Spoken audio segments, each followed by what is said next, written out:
ہر ایک کے عبادت خانے محفوظ ہیں ان دفعات کی روشنی میں، ان قوانین کی روشنی میں۔ مساجد محفوظ، مندر محفوظ، کلیجہ اور گرودوارے یہ سارے کے سارے عبادت خانے محفوظ ہیں، جو سن 1950 میں جو جیسے تھے ویسی رہیں گے۔ کوئی کسی کے گرودوارے کو یا کوئی کسی کے مندر کو یا کوئی کسی کے مسجد کو کوئی گزن، کوئی نقصان نہیں پہنچا سکتا۔ یہ قانون نے ہمیں حق دیا ہے، یہ قانون نے حق دیا ہے۔ یہ ہے قانون، ہمارا خوبصورت قانون، جو جمہوری نظام، جو جمہوری قانون سن 1950 کو نافذ کر دیا گیا۔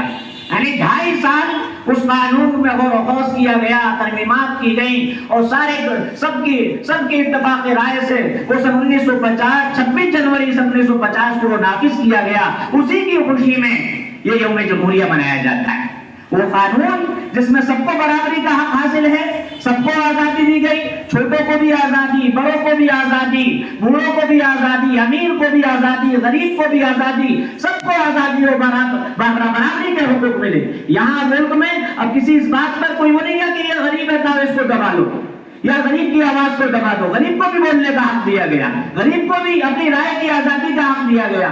اسی طرح سے اگر کوئی کسی کاسٹ کا ہے، کوئی کسی ذات کا ہے، تو یہ سوچ کے لوگ اس کی ذات جو ہے چھوٹی ہے، اس کو دبا دیا جائے، ایسا نہیں، بلکہ اس کو بھی حق دیا گیا کہ وہ بھی اپنی رائے کا اظہار کرے۔ یہ حق دیا ہے ہمارے قانون نے، ہمارے دستور نے۔ اتنا اچھا دستور ہندوستان کا، اور اسی لیے یہی ہمارے ملک ہندوستان کی خوبصورتی ہے، جو قانون ہم کو عطا دیا، جمہوری قانون۔ اور یہاں کی حکومت، جمہوری قانون کا مطلب یہ نہیں ہے جمہوری نظام کا کہ حکومت جو ہوگی وہ سب کی رائے سے ہوگی، سب کی رائے کی حکومت ہوگی، سب مل کر کے چنیں گے، اور حکومت کو بھی سب کا خیال کرنا ہوگا، سب کا خیال کرنا ہوگا حکومت کو، چاہے ہندو ہو یا مسلمان، بنا کسی تفریق کے، بغیر کسی بھید بھاؤ کے، سب کا خیال کرنا ہوگا، اور سب کے فائدے کی سوچنی ہوگی، مسلمانوں کے بھی، سکھوں کے بھی، عیسائیوں کے بھی، ہر ایک مذہب والوں کے فائدے کو سوچنا ہوگا حکومت کو، اور سب کی اتفاق رائے سے حکومت چنی جائے گی۔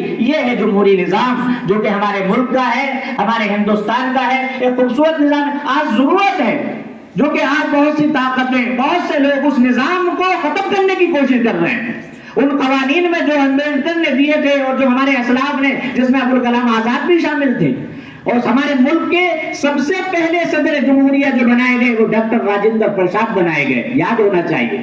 سب سے پہلے صدر جمہوریہ جو چنے گئے، صدر پریزیڈنٹ ہمارے ملک کے، وہ ڈاکٹر راجندر پرساد تھے۔